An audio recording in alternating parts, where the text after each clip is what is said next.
så, Christian? Var det godt? Ja. Du er på Alot TV nu. Okay, men hold kæft, en ulækker svømmestart. Ja. Høj for den der. Det var, men nede at stå på bunden. Det er helt sort, og det er blævret, og du ved ikke, hvad det er. Ja, jeg svømmede den faktisk selv, og så gik jeg så op bagefter. Ja. Det føles lidt, når man står nede på bunden der og venter, så føles det lidt som at stå sådan en ko. Anton, der er Alot TV herovre. Hvordan gik det? Det var en bøssecykelrute. Var det det? Det var lidt blot. Jeg vil sige, det der stykke deroppe, hvor man ligesom kører opad og opad og opad, og så er lort asfalt hele vejen, ikke også?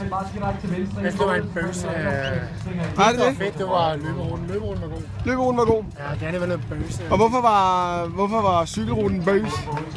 Der var alt for kupé og dårlig asfalt. Okay, man kunne ikke bygge fart op, eller hvad? Der var et stykke der, når man kommer nedad deroppe fra. Ja, der lå man rimelig meget fra. Ja. Men, og så de der... Der skulle man så ligge på asfalt, eller ligge på vejen på. Hvis lå man ind på cykelstien, så var der lort asfalt, ikke også?